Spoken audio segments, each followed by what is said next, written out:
Hello future doctors, welcome to Ved class.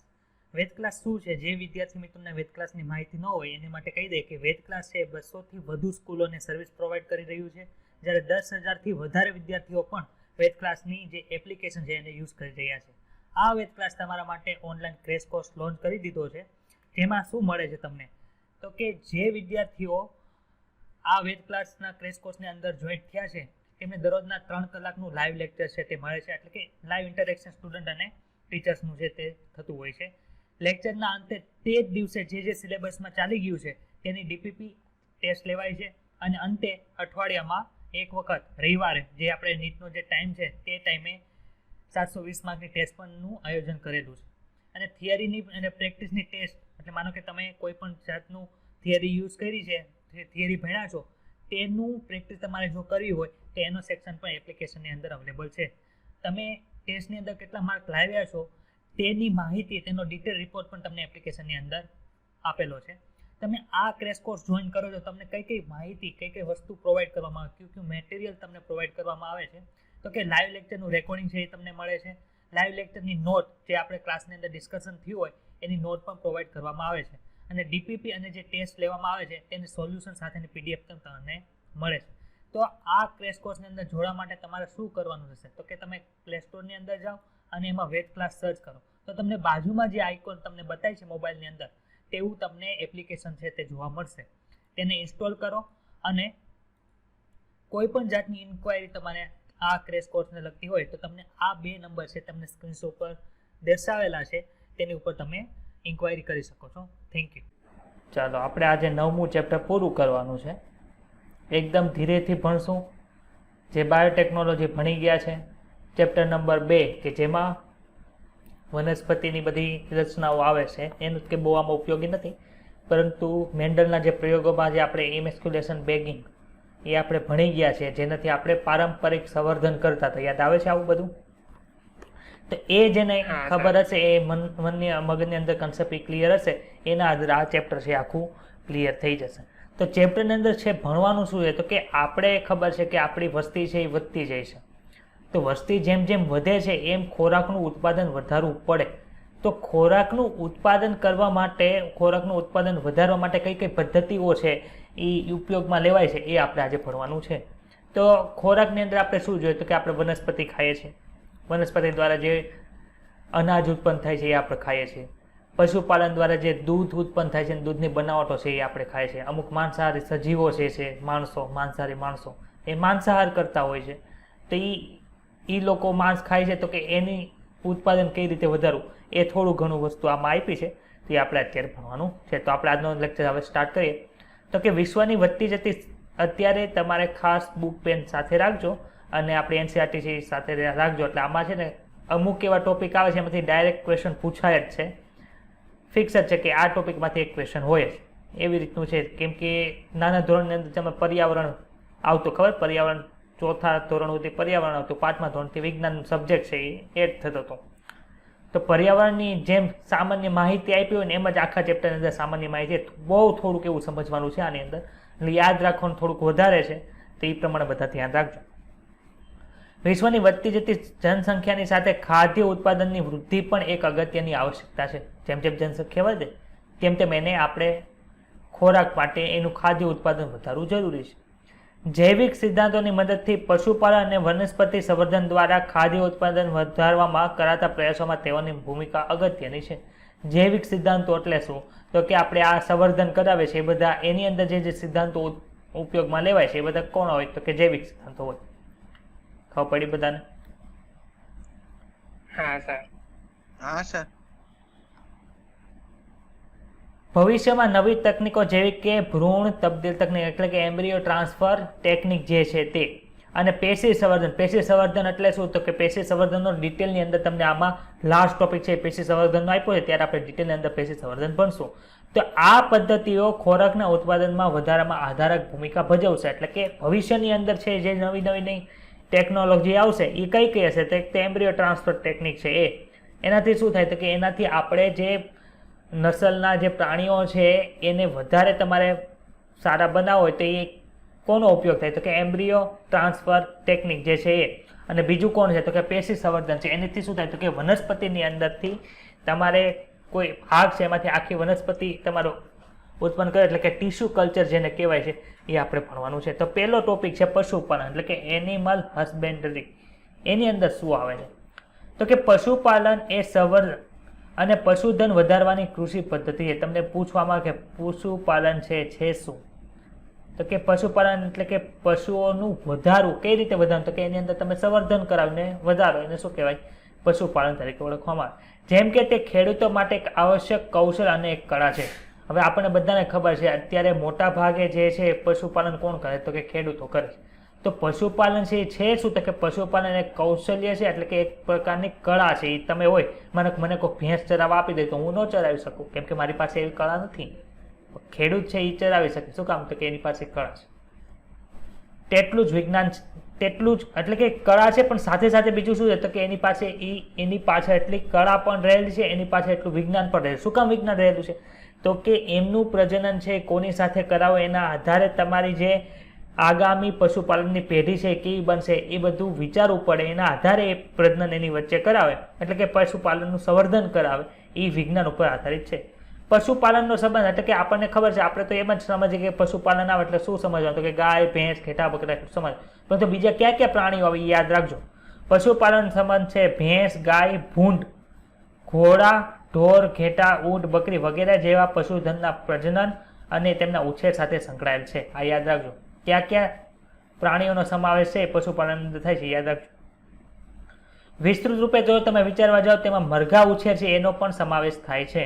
તમને પૂછે પશુપાલન અંદર કઈ બે ક્રિયાઓ ધ્યાનમાં લેવામાં આવે? તો કે પશુધનનું પ્રજનન અને તેમનો ઉછેર છે એ બંનેને ધ્યાનમાં લેવામાં આવે છે. ખબર પડી બધાને? હા સર. મત્સ્ય ઉદ્યોગ એટલે માછલી, મૃદુકાય. મૃદુકાય એટલે શું થાય? તો કે કવચયુક્ત જલીય અપૃષ્ઠ સજીવો. મૃદુકાય આપણને ખબર છે અપૃષ્ઠ સજીવો છે, પણ ક્યાં રહે છે? તો કે જલીય છે ને એની ઉપર શું આવે છે? કવચયુક્ત આવેલું છે.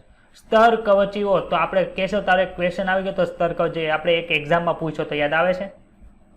હા સર. તો સ્તર કવચની અંદર કોનો સમાવેશ થાય? તો કે ઝીંગા, કરચલા વગેરેનો આપણે સમાવેશ કરી શકીએ. તો એનું માનો કે મત્સ્ય ઉદ્યોગ છે તો એમાં તમે કીધું કોનો સમાવેશ? તો કે માછલીનો સમાવેશ, મૃદુકાયનો, સ્તર કવચનો સમાવેશ. પણ એનું કરવાનું શું? તો કે એને ઉછેરવાના, પાણીમાંથી એને પકડવાના અને તેમના વેચાણ કરવાના, એનો સમાવેશ થાય છે. અતિ પ્રાચીન કાળથી મનુષ્ય મધમાખીને ઉછેરે છે, રેશમના કીડાને ઉછેરે છે, જેમાંથી રેશમના કાપડનું નિર્માણ થાય છે. ઝીંગા, કરચલા, માછલીઓ, પક્ષીઓ, ભૂંડ, ઢોર, ઘેટા અને ઊંટ વગેરેનો ઉપયોગ અને તેમના ઉત્પાદન જેવા કે દૂધ, ઈંડા, માંસ, ઊન, રેશમ, મધ વગેરેનો મેળવવા માટે પણ થાય છે. એવો અંદાજ છે કે વિશ્વનું 70% પશુધન કોની પાસે છે? તો કે ભારત અને ચીન પાસે છે. ભારત અને ચીનના બે દેશોના જેટલું પશુધન છે તમે ભેગું કરો તો આખા વિશ્વનું 70% પશુધન છે એ આપી જાય. પરંતુ મૂળ પરેશાની એટલે કે મૂળ સમસ્યા શું છે? તો કે આ 70% પશુધન છે અને તમે વિશ્વની અંદર જેટલું પશુધન દ્વારા ઉત્પન્ન થતું જે પ્રોડક્ટ છે એ બધું સરખાવો તો ખાલી ભારત અને ચીન પાસેથી જે ઉત્પાદન સ્તર છે એ કેટલું મળે? તો કે 25% મળે. 70% પશુધન છે છતાં પણ ઉત્પાદન સ્તર કેટલો છે? તો કે 25% છે. જે એકમ દીઠ ઉત્પાદન સ્તર છે દર છે એ કેટલો થાય? ઘણો ઓછો કહેવાય. તેથી પ્રાણી સંવર્ધન અને સંભાળની પારંપરિક પદ્ધતિઓ છે એની ગુણવત્તા છે એનો ઉત્પાદકતામાં સુધારો લાવવા માટે નવી નવી ટેકનિકનો ઉપયોગ કરવો.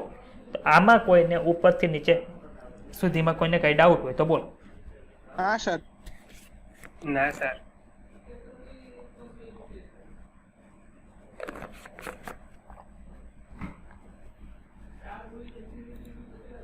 દર્શનાબેન તમારે કઈ ડાઉટ? ના સર. ઓકે. કૃષિ તેમજ હવે પહેલો ટોપિક આવ્યો. પહેલો ટોપિક કયો છે? તો કે ઉપરથી શું હતું કે જનરલ ઇન્ટ્રોડક્શન હતું. હવે શું છે? તો કે management of farms and farm animal. એટલે કે આપણે ખેતરની અંદર જે પશુઓ જોવા મળે છે એનું તમારે વ્યવસ્થાપન કેટલું કરવું? આપણને ખબર છે બળદ છે એ ખેતરમાં વપરાય છે, તો એનો ઘાસચારો ને બધું કઈ રીતે કરવું? ગાય છે, ભેંસ છે, એ બધા એનું ઉપયોગ એના છાણિયા ખાતર બનાવવા માટે બધા આપણે કરીએ. બધાનું વ્યવસ્થાપન કઈ રીતે કરવું એ આપણે જોયું છે. તો કે કૃષિ વ્યવસ્થાપનની પારંપરિક પદ્ધતિઓમાં વ્યાવસાયિક દ્રષ્ટિ હોવી જોઈએ, જેથી આપણા ખાદ્ય ઉત્પાદનને વધુ આવશ્યક વેગ આપી શકીએ. હવે આપણને ખબર છે કે અત્યારે ગામડાઓની અંદર ડેરી ઉદ્યોગ આવી ગયો, જેટલું દૂધ છે એ વેચાવાનું હોય એટલા જેની પાસે પશુધન હોય એ બધા વેચી આવે, બાકીનું દૂધ છે ડેરી વેચી આવે. આવું જોયું છે તમે? ઈ હા, દૂધ સર. ક્યાં છે? તો કે ઈ દૂધ છે ઈ ત્યાં ડેરીમાં કલેક્ટ થયું, ત્યાંથી પછી મોટી ડેરીમાં જાય, ત્યાંથી પછી મોટી ડેરીમાંથી જે ત્યાંના રીજ્યની સૌથી મોટી ડેરી હોય ત્યાં જાય, ત્યાંથી ઈ દૂધનું પેકેજિંગ થાય ને બધે વેચાવા માટે જાય છે. તો જે આપણી પારંપરિક પદ્ધતિઓ છે એ તો રાખવાની, પણ સાથે સાથે વ્યવસાયિક દ્રષ્ટિ રાખો તો આપણું ખાદ્ય ઉત્પાદન છે એનો દર વધે છે. ચાલો આપણે વ્યવસ્થાપનની કેટલીક પ્રક્રિયાની ચર્ચા કરીએ. અને પહેલું છે ડેરી વ્યવસાયનું વ્યવસ્થાપન એટલે કે ડેરી ફાર્મ મેનેજમેન્ટ. તેમાં શું હોય છે? તો કે ડેરી ઉદ્યોગ એ મનુષ્યના વપરાશ માટે દૂધ અને તેમના ઉત્પાદનો માટે પ્રાણીનું વ્યવસ્થાપન થાય છે. માનો કે આપણે દૂધ જોઈએ છે તો દૂધ વધુ ક્વોલિટીમાં અને વધુ ક્વોન્ટિટીમાં અને એની ક્વોલિટી સારી હોય એવું આપણે કરવું હોય શું કરવું પડે? તો કે પ્રાણીઓનું વ્યવસ્થાપન સરખું કરવું પડે. એનો ખોરાક જે તમે આપો છો ખાલી ઘાસચારો આપો તો ન હાલે, એને જે બધું નિરણ જે બધું આપવામાં આવે છે એમાં અલગ અલગ એની જે ક્વોલિટી હોય એ પ્રમાણે આપવું પડે. શું તમે એવા પશુઓની યાદી બનાવી શકો જે ડેરી વ્યવસ્થાપન સાથે જોડાયેલો અથવા ડેરી વ્યવસાય સાથે જોડાયેલો હોય? ડેરી ઉદ્યોગ દ્વારા દૂધમાંથી બનતા વિવિધ ઉત્પાદનો ક્યાં ક્યાં છે? તો આ તો નાના છોકરાને ધોરણમાં આપણે ભણી ગયા હોય. ડેરી ઉદ્યોગ વ્યવસ્થાપનમાં પ્રક્રિયાઓ અને પ્રણાલીનું અધ્યયન કરવામાં આવે છે જેથી દૂધની ઉત્પાદકતા અને તેની ગુણવત્તામાં સુધારો કરી શકાય. ડેરી વ્યવસાયમાં દૂધ ઉત્પાદન પ્રાથમિક રીતે કૃષિ જાતની ગુણવત્તા ઉપર આધાર રાખે છે. આપણને ખબર છે દૂધ આવે છે ક્યાંથી? તો કે ક્યાં તો ગાયમાંથી આવશે કાં તો ભેંસમાંથી આવશે. તો દૂધની અંદર ક્વોલિટી કેવી હશે એની અંદર બધા અલગ અલગ જે આપણા પોષક તત્વો છે એનું પ્રમાણ કેટલું હશે કોના ઉપર આધાર રાખે? તો કે જે ગાય એના ઉપર આધાર રાખશે, ભેંસ તો ભેંસના ઉપર આધાર રાખશે. ખબર પડી? એટલે કે એની ગુણવત્તા ગાયની કેવી છે, એ ભેંસની ગુણવત્તા કેવી છે, એના આધારે એ જે દૂધ આપે છે એના પોષક તત્વોનું મૂલ્ય અંદર કેટલો છે એ નક્કી થાય. સારી જાત, આપણે બેક્ટેરિયા વાયરસમાં શું જોતા હતા? જાતને શું કહેતા હતા? ગાય ભેંસની અંદર શું કહેવાય? જાતને બ્રીડ કહેવાય. બ્રીડનું બીજું નામ શું છે? નસલ. ખબર પડી? સારી જાત એટલે કે સારી નસલ, જેમાં ઊંચું ઉત્પાદન વાળી સારી નસલનો ઉપયોગ અને તેમની રોગ સામેની પ્રતિકારક ક્ષમતાને અગત્યની ગણવામાં આવે છે. માનો કે કંઈક ગાય ભેંસને રોગ થઈ ગયો તો એના દૂધ આપવામાં જે છે ને એમાં ફરક પડી જાય. દૂધની અંદર જે પોષક તત્વોનું મૂલ્ય આવતું હોય એ ઘટી જાય, અથવા તો દૂધ આપવાનું થોડાક ટાઈમ માટે ઓછું કરી દે. એટલે કે ગાય છે એની રોગ સામે પ્રતિકાર એટલે રોગ પ્રતિકારક શક્તિ કેવી છે એ બધું પણ આમાં ગણવામાં આવે છે. સારી ઉત્પાદન ક્ષમતા મેળવવા માટે પશુઓની સાર સંભાળ, જેમાં તેમને રાખવાની સારી વ્યવસ્થા હોવી જોઈએ, એને પૂરતું પાણી આપવું જોઈએ, રોગમુક્ત વાતાવરણ હોવું જોઈએ. હવે માનો કે પશુ છે બીમાર શેનાથી પડે? તો કે એને ખોરાક સરખો ન મળે અથવા તો વાતાવરણ એની આજુબાજુ સારું ન હોય તો એને બીમાર પડવાની શક્યતા રહે. પરંતુ તમારે પશુઓને દૂધ વધારે જોઈએ તો પશુઓને શું કરવા પડે? તો કે સ્વસ્થતા કરવા. એની માટે શું કરવું? તો કે એની સાર સંભાળ સારી લેવાની. સાર સંભાળમાં કરવાનું શું? તો કે એને જે જગ્યાએ તમે એને રાખો છો, જે એનું રહેઠાણ છે કેવું હોય? તો કે સારું રાખો, સ્વચ્છ રાખો, એને પૂરતું પાણી પીવાનું, એને ખોરાક પૂરતો આપવાનો, રોગમુક્ત વાતાવરણ એને પૂરું પાડવું. પશુઓને આહાર આપવામાં વૈજ્ઞાનિક દ્રષ્ટિકોણ હોવો જોઈએ, જેમાં ઢોરને આપવામાં જે ચારા છે એટલે કે ફોડર છે એની ગુણવત્તા અને તેની માત્રા પર પણ વધુ ભાર આપવો જોઈએ. આ ઉપરાંત પશુને દોહવાની તેમજ દૂધ અને દૂધમાંથી બનતી બનાવટોનો સંગ્રહ અને તેના પરિવહન દરમિયાન ચોક્કસ સફાઈ તથા સ્વાસ્થ્યનું મહત્વ સર્વસ્થાન છે. માનો કે તમારી પાસે ગાય છે એ સારું દૂધ આપે છે, પરંતુ તમારે એ દૂધને એક જગ્યાએથી બીજી જગ્યાએ લઈ જવા માટે તમારી પાસે સારી વ્યવસ્થા નથી, અથવા તો દૂધને સ્ટોર કરવાની સારી વ્યવસ્થા નથી, તો દૂધ જે ગાય દ્વારા વધુ પ્રમાણની અંદર તમને મળે છે, સારા પોષક તત્વો વાળું મળે છે, એનું કાંઈ મહત્વ રહેશે નહીં. ખબર પડી તમને બધાને? એટલે બધું એકબીજા સાથે સંકળાયેલું છે. માનો કે તમે નીટની અંદર ખૂબ જ સારા માર્ક લાવવા માટેની તૈયારી કરી, પણ તમે પરીક્ષાની અંદર માર્ક લાવી શકતા નથી, તો તમે જે મહેનત કરો છો એ બધી પાણીમાં જાય છે એવું કહેવા માંગે છે. સમજાણું બધાને? હા સર. ઓકે. આ બધી પ્રક્રિયાઓ અત્યારે યંત્રો દ્વારા થઈ ગઈ છે. હવે આપણને ખબર છે મોટી મોટી ડેરી છે, અમૂલ છે, સોમૂલ છે, એ બધી છે, એ બધી નાની નાની ડેરીમાંથી દૂધ કલેક્ટ કરે, પણ પોતાના ત્યાં પશુઓ પણ રાખેલા હોય તો એ કેવી રીતે કરે? તો કે ત્યાં માણસ દૂધ દોવા બેસે તો કેટલો ટાઈમ જાય? તો ત્યાં ઓટોમેટિક યંત્રો દ્વારા એટલે કે મશીન દ્વારા છે તે દૂધ છે એ દોહવાનું અને એ બધું કામ છે એ શરૂ થઈ ગયું હોય છે, જેથી વ્યક્તિના સીધા સંપર્કમાં આવવાની તક રહેતી નથી. પરંતુ એ મશીન બરોબર કામ કરે છે ત્યાં બરોબર ત્યાંના માણસો છે સફાઈ કામ રાખે છે, એ માટે શું કરવું પડે તો કે એના કડકપણે અમલીકરણ માટે તેનો રેકોર્ડ રાખવાની જરૂરિયાત રહે છે અને નિયમિત ઇન્સ્પેક્શનની જરૂરિયાત. તમે નાના ધોરણમાં છો તો તમે જોયું હશે કે ઉપરથી જે સ્કૂલના અધિકારીઓ હોય મોટા, એ તમારા સ્કૂલની અંદર ઇન્સ્પેક્શન કરતા હોય, એટલે કે ત્યાં નિરીક્ષણ કરવા માટે આવું જોયું છે બધાએ. તો જે દૂધની મોટી મોટી ડેરીઓ હોય એમાં પણ શું થાય તો કે યોગ્ય રીતે બધી પશુઓની માવજત થાય, ચોકસાઈનું પાલન કરવામાં, એ માટે શું જરૂર પડે તો કે ઇન્સ્પેક્શનની જરૂર રહે છે અને જે કાર્ય થાય એનો રેકોર્ડ રાખવાની જરૂર પડે છે. તેથી શક્ય હોય એટલા વહેલા સમસ્યાઓને ઓળખવા અને તેમના તાત્કાલિક નિવારણ માટે મદદ રહે. મને તમે કઈ રેકોર્ડ રાખો છો કે આ ગાયે આપણને આજે 5 લીટર દૂધ આપ્યું, અથવા તો કેટલું આપે મને ખ્યાલ નથી, પણ તો એક્ઝામ્પલ રીતે જોઈએ કે 5 લીટર દૂધ આપ્યું આખા દિવસની અંદર, તો બીજા દિવસે 2 જ લીટર દૂધ આપ્યું, પાછું ત્રીજા દિવસે પાછું 2 જ લીટર આપે છે, તો 5 લીટરમાંથી 2 લીટર આવવા માંડ્યું એનું કારણ શું છે એ ક્યારે ખબર પડે? તમે રેકોર્ડ રાખ્યો હોય તો ખબર પડે, આમને ખબર પડે નહીં. ને જો એ રીતે સતત રહેતું રહે તો તમે ડૉક્ટર એટલે કે પશુ ચિકિત્સક એટલે કે વેટરનરી ડૉક્ટરની નિયમિત મુલાકાત પણ લેવી અનિવાર્ય બની રહી. તો પણ રેકોર્ડ રાખ્યો હોય તો તમને આ ખબર પડે. તમે ડેરી જાળવણીના વિવિધ પાસાઓની પ્રશ્ન તૈયાર કરવાની કંઈ અત્યારે આપણે જરૂર નથી. તો પશુપાલનનો જે પહેલો તબક્કો છે જેમાં ફાર્મ મેનેજમેન્ટ છે, એમાં કોઈને કંઈ ડાઉટ હોય તો બોલો. ના સર. હા સર.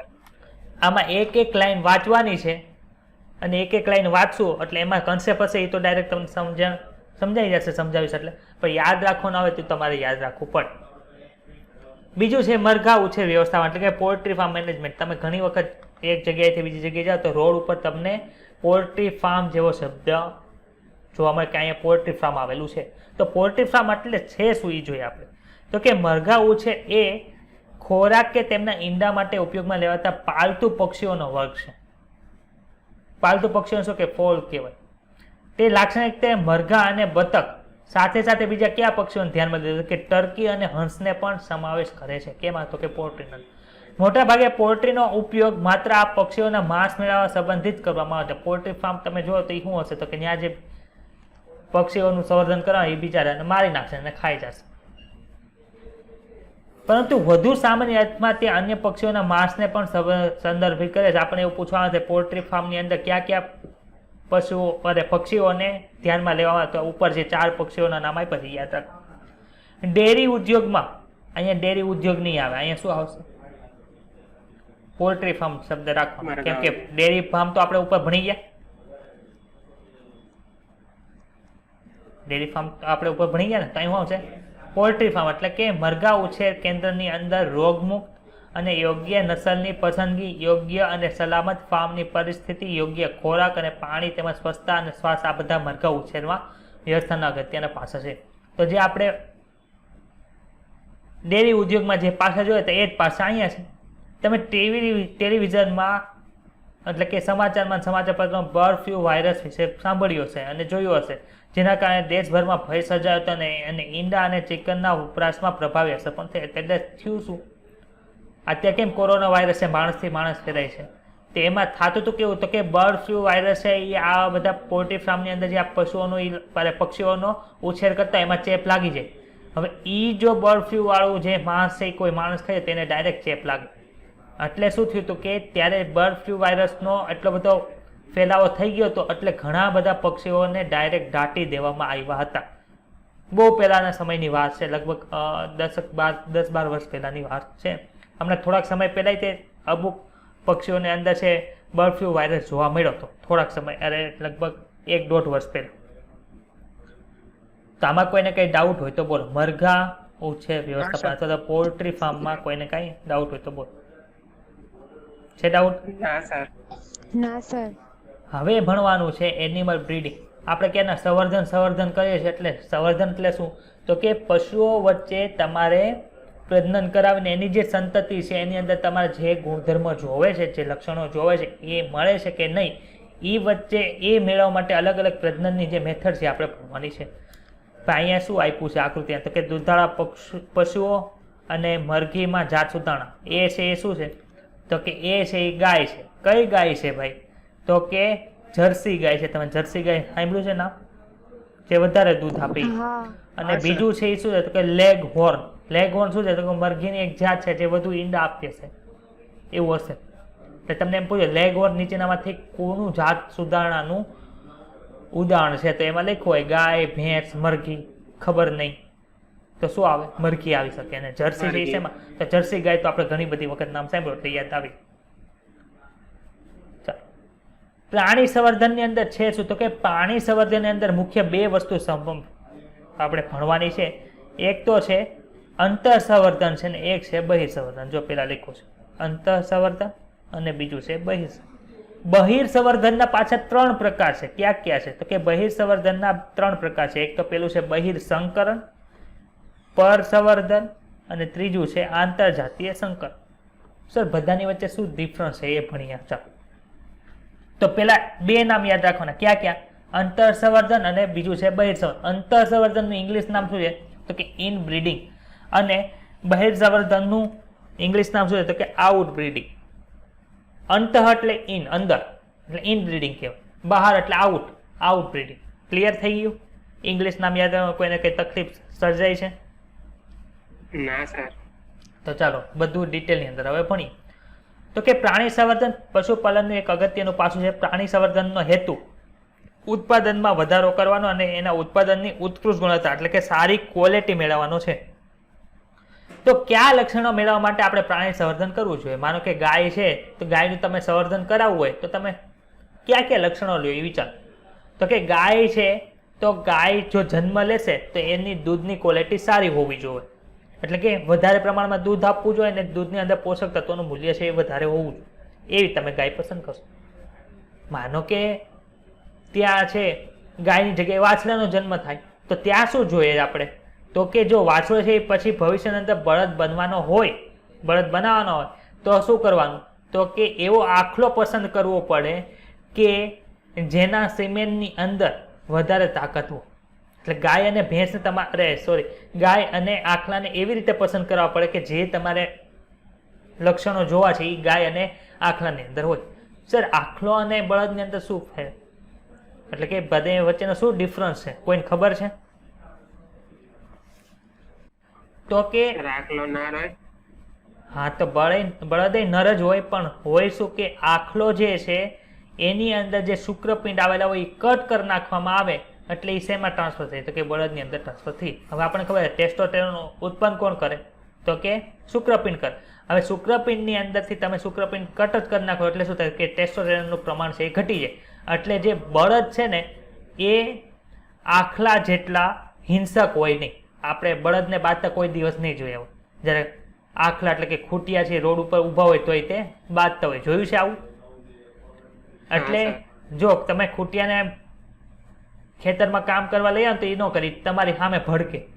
એની સામે શું થાય કે બળદ છે એ આપણું કામ કરે છે. શું કામ? તો કે એમાં ટેસ્ટોસ્ટેરોન લેવલ ઓછું હોય. શું કામ ઓછું હોય? તો કે એની અંદર શુક્રપિંડ છે દૂર કરવામાં આવ્યા છે. ખબર પડી બધાને બેની વચ્ચે શું ફરક છે એમ? હા સર. ચાલો, એટલે કયા લક્ષણોની તમે પસંદગી કરશો એ ખબર પડી. તો તમે જે પ્રાણીઓની અંદર જે પશુઓની અંદર પ્રજનન કરાવવાનો એટલે કે સંવર્ધન કરાવવાનો છો એમાં કયા કયા લક્ષણોની જરૂર છે એ પ્રમાણે ડિસાઇડ થશે. જાત શબ્દ પરથી આપણે શું સમજીએ છીએ? બ્રીડ એટલે શું સમજવાનું? તો કે પશુઓનો એવો સમૂહ કે જે પૂર્વજો સાથે વંશ પરંપરાગત રીતે સંકળાયેલ હોય અને તેમનો દેખાવ એટલે કે સામાન્ય દેખાવ, લક્ષણો, કદ, રૂપરેખાંકન વગેરે મોટા ભાગના લક્ષણો સમાન હોય તેઓને એક જ જાતના અથવા તો એક જ નસલના તરીકે ઓળખવામાં આવે. એટલે કે એક જ બ્રીડના કહેવામાં આવે. ખબર પડી બધાને? કઈ ડાઉટ છે તો બોલો. ના સર. આપણે ગાય જોઈએ છે તો ગાય જાતિ છે, પણ ગાયની અંદર ઘણી બધી જાત આવે છે ને. તો એ ગાય બધી છે એ શું થાય? તો કે એમાં રૂપ, રંગ, દેખાવની અંદર બધે મોટા ભાગે સેમ હોય. અમુક એવા લક્ષણોની અંદર એમાં અલગ જોવા મળતા એટલે એને અલગ જાત તરીકે કહેવામાં આવે છે. આપણે કોરોના વાયરસ છે ડેલ્ટા વેરિયન્ટ એ બધું કહે છે, બધા સ્ટ્રેન કહે, એમાં સ્ટ્રેન કહે. શું કામ કે કહેવાય શું? કોરોના. પણ એમાં કંઈક અલગ અલગ લક્ષણો છે, અમુકમાં ફેરફાર થતા એટલે એને અલગ સ્ટ્રેન તરીકે આપણે ઓળખ. એવી જ રીતે આમાં શું થાય? તો કે મોટા ભાગે બધું સમાન હોય પણ અમુક લક્ષણો અંદર ફેરફાર જોવા મળતા એટલે એને શું કહેવાય? અલગ બ્રીડના કહેવામાં આવે છે. જો એક જ જાતના પ્રાણીઓ વચ્ચે સંવર્ધન કરાવવામાં આવે તો એને શું કહેવાય? અંતર સંવર્ધન કહેવાય. ભાઈ જો અહીં જાત લખ્યું છે, જાતિ લખ્યું છે, બરોબર વાંચો તો. જાત. તો એક જ જાતના પ્રાણીઓ વચ્ચે સંવર્ધન કરવામાં આવે તો શું કહેવાય? ઇનબ્રીડિંગ કહેવાય. અને જો બે ભિન્ન જાતો વચ્ચે પ્રજનન કરવામાં આવે તો એને બહિર્સંવર્ધન એટલે કે આઉટ બ્રીડિંગ કહેવાય. ચાલો પહેલા અંતઃસંવર્ધન એટલે કે ઇન બ્રીડિંગ ભણીએ. ઇન બ્રીડિંગ એટલે શું? તો કે આ સંવર્ધન એટલે એક જ જાતના ગાઢ સંકલિત પ્રાણીઓ વચ્ચે 4 થી 6 પેઢી સુધી કરવામાં આવતું પ્રજનન. માનો કે આ મેલ દોર્યું છે શું છે? તો કે આખલો છે. આ ફિમેલ છે શું છે?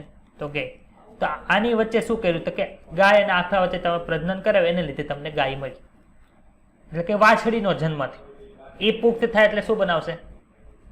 ગાય બનશે કે નહીં બને? વાછડી છે એ પુખ્ત થઈને ગાય બને. હવે આ ગાય છે એનું પ્રજનન તમે પાછા આ જ આખલા સાથે કરાવો એટલે શું થાય? માનો કે તમારા ગાયની અંદર છે અમુક લક્ષણ જોવા મળે છે, એ આ ગાયની અંદર ન થાય એટલે આની સાથે તમે પાછું પ્રજનન કરાવો. આવી રીતે માનો કે આખલાનો જન્મ થાય એટલે કે વાછડાનો જન્મ થાય પછી ગાયનો જન્મ, તો તમે કરો છો શું? તો કે આખલો છે એ સેમ રાખો છો એટલે કે આ પહેલી પેઢી થાય. માનો કે પેરેન્ટ્સ પેઢી છે, પછી આ F1 પેઢી છે, F2 પેઢી છે, F3 પેઢી છે. તો આ બધી પેઢીનું તમે સમાન જે વર્ષક્રમ છે એની સાથે તમે પ્રજનન કરાવો. જો અહીં લખ્યું છે એક જ જાતના ગાઢ સંકલિત પ્રાણીઓને 4 થી 6 પેઢીઓ સુધી કરવામાં. તો માનો કે આ F1 પેઢી છે, તમે એને કોની સાથે પ્રજનન કરાવી કહો તો મને? અહીંયા આની સાથે જ કરાવ્યું એટલે 4 થી 6 પેઢીની વચ્ચે જ થયું. આ પહેલી પેઢી, બીજી પેઢી, ત્રીજી પેઢી, ચોથી પેઢી, તો 4 થી 6 પેઢીની વચ્ચે જ તમે પ્રજનન કરે ને બીજા કોઈને લઈ આવ્યા નથી. ખબર પડે છે શું બોલું છું? હા સર. તો આ પ્રકારનું પ્રજનન એને શું કહેવાય? તો કે અંતઃસંવર્ધન કહેવાય. પ્રજનન પહેરવા માટે કઈ રીતે કરાવવું? હવે કે પ્રજનન કરાવવું તમે કઈ રીતે કરાવશો? તો કે પ્રજનન પ્રેરવા માટે સૌપ્રથમ એક જ જાતના શ્રેષ્ઠ નર અને શ્રેષ્ઠ માદાને ગોતવામાં આવે છે અને તેઓનું સમાગમ કરાવવામાં આવે છે. ફળ સ્વરૂપે પ્રાપ્ત સંતતિનું મૂલ્યાંકન કરવામાં આવે છે. તેમાંથી શ્રેષ્ઠ નર અને શ્રેષ્ઠ માદાને શોધી આગામી સમાગમ કરવા માટે પસંદ કરવામાં આવે છે. પરંતુ જો શ્રેષ્ઠ ગાય કે શ્રેષ્ઠ નર, આપણે તો ખાલી અહીંયા ગાયનું ઉદાહરણ લીધું છે, પરંતુ શ્રેષ્ઠ માદા અથવા તો નરમાંથી કોઈને લક્ષણ ન આવ્યા તો પાછું એનું સમાગમ છે એ કરાવવામાં આવે છે. શ્રેષ્ઠ માદા તરીકે ગાય કે ભેંસ હોઈ શકે જે હવે માનો કે આપણે લક્ષણ ક્યાં કે લે તો કે પ્રત્યેક દૂધ સ્ત્રવણ હોય ત્યારે વધુ દૂધ આવે એટલે કે દૂધનું ઉત્પાદન વધુ હોય. જ્યારે બીજી બાજુએ શ્રેષ્ઠ નર એટલે કે આખલો એટલે કે બૂળ હોઈ શકે જે અન્યની નરની સાપેક્ષે શ્રેષ્ઠ સંતતિ ઉત્પન્ન કરી શકે. ખબર પડી? આમાં કોઈને કઈ ડાઉટ હોય તો બોલો. ના સર. આને આપણે હવે ઓલું જોઈએ, મેન્ડલ વાળું હતું ને. મેન્ડલમાં શું થતું હતું? તો કે આપણે ટી જોતા હતા, સ્મોલ ટી જોતા હતા. આ સમયુગ્મી છે બે વસ્તુ ભાઈ. હા સર. હવે આ બેનું પ્રજનન કરાવો એટલે શું મળશે? તો કે ટી મળે કે ન મળે? હા સર. હવે આ ટી નું પાછું તમે સ્વફલન કરાવો તો શું થાય? તો કે જો હવે તમને પાસે આ છોડ છે જેની ઉપર હું બોક્સ કરું છું, બધાને બતાવી છે ટી ગ્રીન કલર થી રાઉન્ડ કરું છું. જો આમાં તમને કયું લક્ષણ વ્યક્ત થતું જોવા મળશે? ઊંચું કે નીચું? ઊંચું. રેડી? તો તમારી પાસે ઊંચું છે. હવે એનું જ તમે પાછું સ્વફલન કરાવ્યું તો શું થયું? તો કે એનું તમે સ્વફલન કરાવો છો એટલે આવું થશે. જન્યુ આનાથી બનશે ને, જન્યુનું તમે ફલન કરાવશો એટલે આવું બનશે, આવી પેટી. ભણી ગયા તમે આવું? હા સર. તો તમે જો આમાં શું થાય, તમે સ્વફલન કરાવ્યું ને તો આ અને આ બધી ઊંચી બનશે, પરંતુ એક છે એમાં તમારું પ્રચ્છન્ન જનીન વ્યક્ત થયું. બતાવી છે? હા સર. હવે વનસ્પતિમાં પ્રચ્છન્ન જનીન વ્યક્ત થાય એટલે વનસ્પતિ ઊંચી કે નીચે એવી રીતના ફેરફાર પડે, પરંતુ આપણને ખબર છે મનુષ્યની અંદર કોઈ જનીન છે એ પ્રચ્છન્ન બની જાય એટલે ડાયરેક્ટ રોગ ઉત્પન્ન કરે. ખબર છે આવું વસ્તુ? હા સર. તો પ્રચ્છન્ન જનીન વ્યક્ત થાય એટલે એ કેવું કહેવાય? સારું કહેવાય ખરાબ કહેવાય? મનુષ્યની અંદર અથવા તો કોઈ પ્રાણીની અંદર તો કે પ્રચ્છન્ન જનીન વ્યક્ત થાય એટલે તમારી અંદર કોઈક ને કોઈક બીમારી નહીં આમંત્રણ આપશે ભવિષ્યની અંદર. તો પ્રાણી છે, પ્રાણીમાં સેમ વસ્તુ થાય. કેમ કે કોઈ પણ જનીન છે એ કોઈ પણ લક્ષણનું નિયંત્રણ કરતું હશે, એ લક્ષણને આધારે એમાં ચયાપચયની ક્રિયા થશે. હવે લક્ષણ જ પ્રચ્છન્ન થઈ ગયું એટલે ચયાપચયનો પદ છે એ ખોરવાઈ જશે, એના આધારે રોગ ઉત્પન્ન થશે. તો આ શું થાય? તો કે સતત તમે સ્વફલન કરો અને પ્રાણીની અંદર તો સ્વફલન થાય નહીં. પ્રાણીની અંદર સ્વફલન થાય કોઈ દિવસ? કેમ કે દ્વિલિંગી પ્રાણી છે એટલે કે અલગ અલગ નર અને માદા આપણને જોવા મળે તો એમાં સ્વફલન કોઈ દિવસ ન થાય. પરંતુ એકને એક સંતતિ સાથે તમે એનું ફલન કરાવી રાખો, એટલે કે એકને એક પેઢી સાથે તમે ફલન કરી રાખો તો શું થઈ જોઈએ? જો મેન્ડલે ચર્ચેલ સમયુગ્મી શુદ્ધ વંશક્રમને યાદ કરો. શુદ્ધ વંશક્રમ કોને કહેવાય? તો કે આ જે આપણને સતત સ્વફલન કરાવશો તો તમને આ ટીટી મળશે, પછી અહીં સ્મોલ ટીટી મળશે. પછી માનો કે આનું તમે પાછું સ્વફલન કરો તો તમને આવો શુદ્ધ વંશક્રમ મળે કે નથી મળતો? તો આ જે મળે એને શું કહે? હોમોઝાઇગસ પ્યોર લાઈન, અથવા તો જો આ લખ્યું હશે શુદ્ધ વંશક્રમ કહેવાય. ખબર પડે છે બધાને? હા સર. વટાણાની શુદ્ધ જાતો મેળવવા માટે જે કાર્યપ્રણાલીનો ઉપયોગ કરવામાં આવ્યો તેવી જ કાર્યપ્રણાલીનો ઉપયોગ છે પશુઓની શુદ્ધ જાતો મેળવવા માટે કરવામાં આવે. એટલે કે એની અંદર પ્રભાવી જનીન જ હોય, એટલે કે સમયુગ્મી જનીન હોય, વિષમયુગ્મી જનીન ન મળે. અંતઃસંવર્ધનથી શું થાય? સમયુગ્મતા આપણને મળે છે. મળી હતી સમયુગ્મતા વટાણામાં આપણને? એ પ્રભાવી હોય શકે અથવા તો પ્રચ્છન્ન હોય શકે. મળતી હતી કે નહોતી મળતી? હા સર. આથી જો આપણે કોઈ પણ પ્રાણીમાં તેની શુદ્ધ જાત મેળવવી હોય, એટલે કે એમાં પ્યોર કેરેક્ટર હોય, વિષમયુગ્મી કેરેક્ટર ન હોય, તો શું કરવું છે? તો કે અંતઃસંવર્ધન એટલે કે ઇન બ્રીડિંગ જરૂરી છે. પરંતુ અંતઃસંવર્ધનથી થાય શું? તો કે નુકસાનકારક જે પ્રચ્છન્ન જનીનો છે એ બહાર આવવા મળે. હોમોઝાઇગસમાં એટલે કે સમયુગ્મીની અંદર ટી આવી શકે, સ્મોલ ટી આવી શકે. વિષમયુગ્મીમાં ટી સ્મોલ ટી આવી શકે. હવે આ બંનેની અંદર શું થાય? તો કે જે પ્રભાવી જન છે એ જ વ્યક્ત થાય. પરંતુ આની અંદર છે પ્રચ્છન્ન જનીન વ્યક્ત થાય છે, એટલે કેવું હશે? કે નુકસાનકારક થાય છે. ખબર પડે છે? હા સર. હવે માનો કે ઈ લક્ષણ વ્યક્ત ન થાય એટલે ઈ તમે પ્રસંગી દ્વારા ઈ પ્રાણીને તમે છે એ પછી સંકરણમાં ઉપયોગમાં લેતા નથી. તે શ્રેષ્ઠ જનીનોની જમાવટ કરવામાં અને અનિશ્ચિત જનીનોને દૂર કરવામાં પણ મદદરૂપ થાય છે. પરંતુ આમાં થાય છે શું? તો કે અંતઃસંવર્ધિત વસ્તીથી ઉત્પાદકતામાં વધારો આવે છે, પરંતુ સતત જો તમે અંતઃસંવર્ધન કરો તો ફળદ્રુપતા અને ઉત્પાદકમાં ઘટાડો કરે છે. એને શું કે અંતઃસંવર્ધન દબાણ કહેવાય. નિકટતમ અંતઃસંવર્ધન એટલે શું થાય? તો કે તમે અહીંથી F1, F2, F3 નું બધાનું તમે ફલન આ આખલા સાથે કરાવશો તો એની અંદર જે પ્રચ્છન્ન જનીન છે એ વ્યક્ત થવાની સંભાવના વધી જાય. પરંતુ પાછું તમે શું કરો? માનો કે આ F2 સંતતિ છે ને કોઈ બીજું આખલો લઈ આવો ને એની સાથે તમે પ્રજનન કરાવો તો એ પાછું અંતઃસંવર્ધન જે દબાણ છે, જે પ્રચ્છન્ન જનીન વ્યક્ત થવાની જે ઘટના છે એ કેવી થઈ? ઓછી થઈ જાય છે. ખબર પડે છે બધાને? હા સર. હા સર. તો કે જ્યારે અંતઃસંવર્ધન દબાણ આવવા મળે એટલે કે સતત પ્રચ્છન્ન જનીનો વ્યક્ત થતા હોય એવી જ તમને સંતતિ મળે રાખે તો એ અંતઃસંવર્ધિત વસ્તીના પ્રાણીઓનું તે જ જાતિના અસંબંધિત પ્રાણીઓ, અસંબંધિત એટલે કે ઘણા સમય સુધી તમે ઈ નર સાથે કે ઈ માદા સાથે તમે પ્રજનન કરાવેલું ન હોય એની સાથે તમે સમાવન કરાવો તો કે ફળદ્રુપતા અને જે ઉત્પાદકતા ઘટી ગઈ હતી એ પાછી પુનઃસ્થાપિત કરી શકો છો. આમાં કોઈ ડાઉટ હોય તો બોલી જાઓ. ચાલો. ના સર. ઇનબ્રીડિંગ ક્લિયર બધાને? હા સર.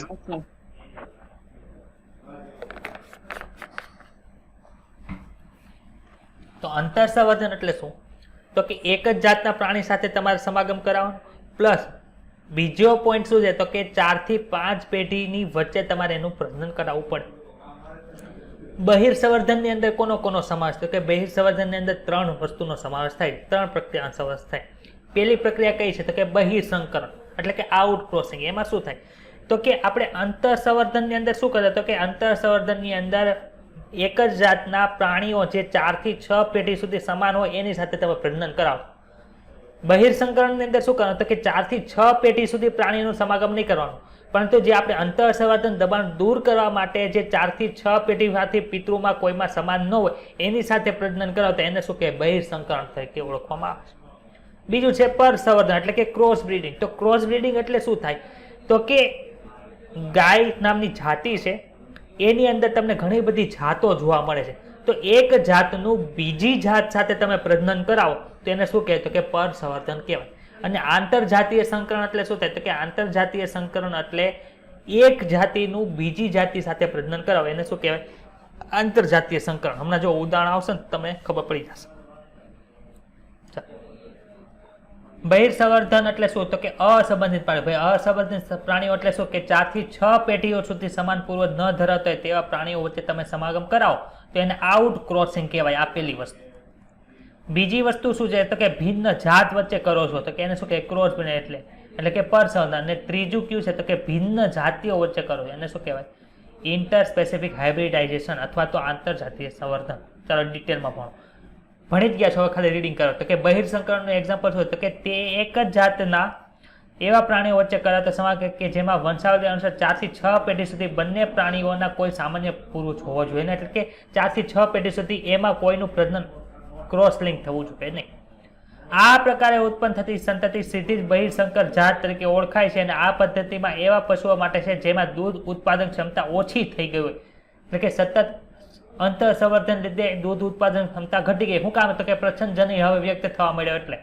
અને માનો કે તમે માંસ મેળવાતા પક્ષીઓ વચ્ચે કરતા હોય તો એમાં શું થાય? તો કે માંસ છે એ ઓછું મળતું હોય ત્યારે એવા વચ્ચે તમે કરી શકો છો. માત્ર એક વારનું બહિર્સંવર્ધન છે એ અંતર સંવર્ધન દબાણને દૂર કરે છે. ક્લિયર? બધાને ડાઉટ હોય તો બોલી જાઓ. ના સર. ના સર. પરસંવર્ધન કોને કહેવાય ભાઈ? જાતિ એક જ છે પણ અલગ અલગ જાત વચ્ચે તમારે પ્રજનન કરાવવાનું છે. જો ઘેટાની જ જાતિ છે, જે જાતિ કોની છે? ઘેટાની જ છે, એટલે કે ઘેટા ને ઘેટી આવે એમ.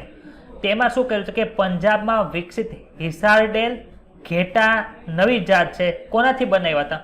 તો કે બિકાનેરી ઘેટી લીધી હતી અને મરીનો ઘેટો લીધો. એ બંને વચ્ચે સમાગમ કરાવીને કોને બનાવ્યું? તો કે હિસારડેલ ઘેટા છે. કોણ? ઘેટાની જ જાતિ છે પણ અલગ અલગ જાત વચ્ચે સમાગમ કરે એટલે શું કે પરસંવર્ધન કહેવાય. આ પદ્ધતિમાં એક જ જાતના શ્રેષ્ઠ નરને અન્ય જાતિની નહીં અન્ય જાતની શ્રેષ્ઠ માદા સાથે સમાગમ કરવામાં આવે છે.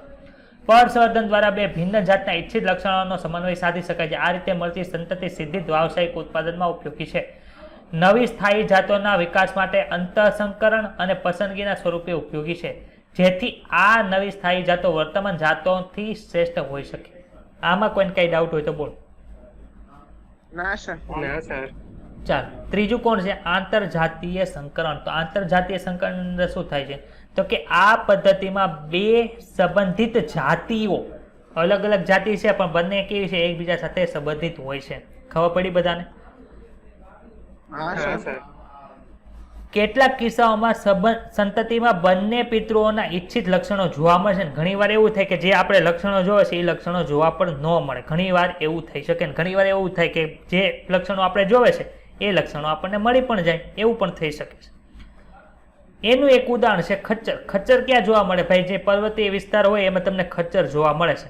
એ ખચ્ચર શું કરે છે? તો કે ખચ્ચર છે એ કેવી રીતે હોય છે? તો કે ખચ્ચર છે એ વજન શું કહેવાય, એક જગ્યાએથી બીજી જગ્યાએ વજન છે એ લઈ જવું હોય તો તમને એ ઉપયોગી થાય. ઘણીવાર તમે ટીવીમાં પણ જોયું હશે કે જે કેદારનાથની એ બધે યાત્રા કરવા જાય તો ત્યાં પર્વતીય વિસ્તાર છે, કોઈ ચડી ન શકે તો એમાં ખચ્ચરની ઉપર બેસાડીને પણ ઘણી જગ્યાએ લઈ જતા તમે જોયા હશે. ખબર પડી? આમાં કોઈને કઈ ડાઉટ હોય તો બોલો. ના સર. તો ભાઈ ખચ્ચર છે અહીં લખ્યું છે કે ખચ્ચરની ઉત્પત્તિ કયા સંકરણનું પરિણામ છે? તો એમાં ગધેડા અને ઘોડાની વચ્ચે છે એવો પ્રજનન કરાયું હતું. મેલ તરીકે કોણ હતો અને ફિમેલ તરીકે કોણ હતું? કે ફિમેલ તરીકે ઘોડો હતો અને મેલ તરીકે ગધેડો હતો. તો બંનેના ઈચ્છિત લક્ષણો છે આપણને કેમાં જોવા મળે? ખચ્ચરની અંદર જોવા મળે છે. તો આમાં કઈ ડાઉટ હોય તો બોલો. છે કોઈને ના ડાઉટ? સર. ના સર. ભાઈ સર હવે તમે ઈ તો કયો અમને. તો કે ખચ્ચર બનાવવા માટે ગધેડા અને ઘોડાની વચ્ચે પ્રજનન કઈ રીતે કરાવવું, એટલે કે સંવર્ધન કઈ રીતે કરાવવું? તો ડાયરેક્ટ તો સંવર્ધન થાય નહીં. તો કઈ રીતે થવાના છે? તો કે નીચે જો લખ્યું છે નિયંત્રિત સંવર્ધન પ્રયોગો, એટલે કે કંટ્રોલ બ્રીડિંગ એક્સપેરિમેન્ટ્સ કઈ રીતે થાય? તો કે આર્ટિફિશિયલ ઇન્સેમિનેશન, AI ટેકનોલોજી આપણે ભણી ગયા હતા ભાઈ, IVF ને એ બધું ભણતા ત્યારે અફળદ્રુપતાની અંદર AI ટેકનોલોજી આવી ગઈ છે. આર્ટિફિશિયલ ઇન્સેમિનેશન, જેમાં આપણે ત્યારે એવું ભણ્યા હતા કે નર છે એ કોઈ પણ કારણસર છે એ ફિમેલ રિપ્રોડક્ટિવ ટ્રેકની અંદર ઇન્સેમિનેશન કરવા માટે સક્ષમ ન હોય ત્યારે આર્ટિફિશિયલ ઇન્સેમિનેશન કરવામાં આવતું હતું. તો કે સંકરણ માટે પસંદ કરેલ કોઈ પણ મેલ છે એનું સિમેન પસંદ કરેલ માદાના રિપ્રોડક્ટિવ ટ્રેકની અંદર બ્રીડર દ્વારા નાખવામાં આવે છે, એટલે કે ડાયરેક્ટ સંવર્ધન કરાવવામાં આવતું નથી. એક્સપેરિમેન્ટ પહેલાં તો શું કહે કે જે મેલ છે એનું સિમેન છે કલેક્ટ કરવામાં આવે છે ને પછી આર્ટિફિશિયલી રીતે છે ફિમેલ રિપ્રોડક્ટિવ સિસ્ટમની અંદર એને દાખલ કરવામાં આવે છે. સિમેનનો ઉપયોગ તરત જ તમે કરી શકો અથવા તો તેને થીજવીને છે કરી કરવામાં આવે છે. માનો કે એવું થાય છે કે તમને કોઈ પણ પશુ માટે મેલ છે એ અહીંયા તમને ઇન્ડિયામાં સારો મળે છે અને તમારે જેની સાથે એનો એક્સપેરિમેન્ટ કરવો છે એ ફિમેલ જે છે એ ક્યાં છે? અમેરિકા છે. તો અહીંથી માનો કે આખલો હોય એ બુલ છે એને વિમાનમાં બેસીને અમેરિકા લઈ જવામાં ન આવે તો શું થાય? બહુ ખર્ચો થાય. શું કરવામાં આવે? તો કે એનું સિમેન્ટ છે એ કલેક્ટ કરી ડાયરેક્ટ અમેરિકા મોકલી દેવામાં આવે થીજવીને. આપણે 196 તાપમાને અમુક વસ્તુને સ્ટોર કરવામાં આવે છે એવું ભણી ગયા છે ચેપ્ટર નંબર 2 ની અંદર. યાદ આવ્યું? હા સર. તે જે થીજવેલું સિમેન્ટ છે એને માદા જ્યાં રાખવામાં આવેલ હોય તે સ્થાનાંતરિત કરી લઈ જઈ શકાય છે અને આ રીતે ઈચ્છનીય સમાગમ કરી શકાય છે. ઇન્સેમિનેશન દ્વારા એટલે કે આર્ટિફિશિયલ ઇન્સેમિનેશન દ્વારા સામાન્ય સમાગમથી ઉત્પન્ન થતી સમસ્યાઓને નિવારી શકાય છે. માનો કે આ કીધું ને અમેરિકાથી તમારે ઇન્ડિયાથી અમેરિકા લઈ જવું હોય તો એ જે કઈ રીતે લઈ જાવ એ તમે આર્ટિફિશિયલ ઇન્સેમિનેશનથી તમારી મુશ્કેલી છે એ દૂર થઈ જાય. બીજી ઘણી બધી છે એ સમસ્યાઓ પણ દૂર થઈ એની ચર્ચા અત્યારે આપણે કરવાની નથી. આર્ટિફિશિયલ ઇન્સેમિનેશન કરવા છતાં પણ ઘણી વખત પુખ્ત માદા અને નર વચ્ચે કરવામાં આવતા સંકલનનો સફળતાનો દર ઘટી જાય છે. શું કામ ઘટી જાય? હવે માનો કે તમે ન્યૂ એક્સપેરિમેન્ટ કરો છો, અલગ અલગ જાત વચ્ચે તમે અલગ અલગ જાતિ વચ્ચે તમે એક્સપેરિમેન્ટ કરો છો તો સ્પર્મ અને એગ એટલે કે નર જે જન્યુ છે અને માદા જન્યુ વચ્ચે ફલનનો જે દર છે એ થવાની નર અને માદા વચ્ચે જે જન્યુ છે એનું ફલન થવાની સંભાવના છે એ ખૂબ જ ઓછી હોય, નહિવત પણ હોઈ શકે કેમ કે પહેલી વાર થાય. એટલે આર્ટિફિશિયલ ઇન્સેમિનેશન તમે કરો છો તો ઘણી વખત તોય તે જે સફળતા છે એ આપણને મળતી નથી. સંકર જાતોના જે છે સફળ ઉત્પાદન માટે બીજી એક પ્રયોગ છે એ કયો છે તો કે આ પદ્ધતિનો ઉપયોગ કરવામાં આવે છે. એને શું કહેવાય તો કે multiple ovulation embryo transfer technology MOET પદ્ધતિનો ઉપયોગ કરવામાં આવે છે. યાદ રાખજો મોએટનો ફૂલ ફોર્મ શું છે? Multiple ovulation embryo transfer technology. આપણે એમ્બ્રિયો ટ્રાન્સફર ટેકનોલોજી શરૂઆતમાં જોયું હતું, નામ યાદ આવે છે? ભ્રૂણ તબદીલ તકનીક એવું લખ્યું હતું અહીંયા છે. એમાં શું કરવામાં આવે છે તો કે એના દ્વારા ગૌ પશુ સુધારણ કરી શકે છે. શું કરવામાં આવે છે તો કે ગાયને FSH નું ઇન્જેક્શન છે એ આપવામાં આવે છે. ભાઈ FSH કોને ખબર છે? Follicle stimulating hormone. હા, એની તમે સારવાર આપો શું થાય? માણસની અંદર છે ફિમેલની અંદર FSH શું કાર્ય કરતું તો કે જે બધી અન્નપુટિકાઓ જે હતી એનું વિકાસ કરવાનું કામ કરતું હતું. તો FSH છે એ શું કરે છે તો કે FSH છે એ ઘણી બધી અન્નપુટિકાઓનું પરિપક્વન પ્રેરે છે એક સાથે અને વધુ અંડસર્જન સર્જાય. એટલે કે દર જે મેન્સ્ટ્રુઅલ સાયકલ જે એમાં ચાલતી હશે એમાં એક અંડકોષના સ્થાને 6 થી 8 અંડકોષો સર્જાય છે અને પ્રાણીને સર્વશ્રેષ્ઠ આખલા સાથે આર્ટિફિશિયલ ઇન્સેમિનેશન દ્વારા સમાગમ કરે છે. જ્યારે 8 થી 32 કોષીય અવસ્થાના ઘણા બધા ફલિત અંડકોષોની હશે એટલે કે 8 થી 32 કોષોની અવસ્થાએ પહોંચી ગયા છે ત્યારે એને ઓપરેશન દ્વારા બહાર કઢાય અને એને સરોગેટ માદાની અંદર છે સ્થાનાંતરિત કરવામાં આવે છે. એટલે ફલન તો એક જ માદાની અંદર કર્યું છું એમાં માનો કે 8 અંડકોષો સર્જાણા છે તો 8 અંડકોષો સાથે ફલન થશે. એ 8 અંડકોષોમાંથી શું બન્યું તો કે ફલિતાન બન્યું. એ 6 થી 8 થી 32 કોષોની અવસ્થાએ પહોંચે ત્યારે એને શું કર્યું? બહાર કાઢી લઈને અલગ અલગ માતાની અંદર. તો તમે એક જ વખત ઇન્સેમિનેશન કર્યું તમને 8 નવી સંતતિ મળે છે સરોગેટ મધર દ્વારા. ખબર પડી બધાને? આ પદ્ધતિ શું થાય તો કે ઢોર ઢાકર ઘેટા સસલા ભેંસ ઘોડા વગેરેમાં કરે. તમને એમ પૂછ્યા કે FSH ની મોએટ પ્રોસેસ નીચે કોનામાં થઈ શકે તો ઘેટા સસલા ભેંસ ઘોડામાં અંદર થઈ શકી છે. માદાની વધુ દૂધ આપતી જાતો અને ઉચ્ચ ગુણવત્તાવાળા માંસ આપતા આખલા વગેરે સફળતાપૂર્વક સંવર્ધિત કરી શકાય જેથી ટૂંકની અંદર ટોળાનું કદ વધી શકે છે. તો આમાં કોઈને કઈ ડાઉટ હોય તો બોલો. હા સર. ના સર.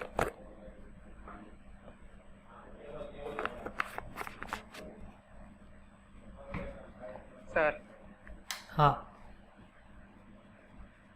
આપણે મોડસે પદ્ધતિ છે ઇન વિવો જ કહેવાય ને? શું મોએટ પદ્ધતિ?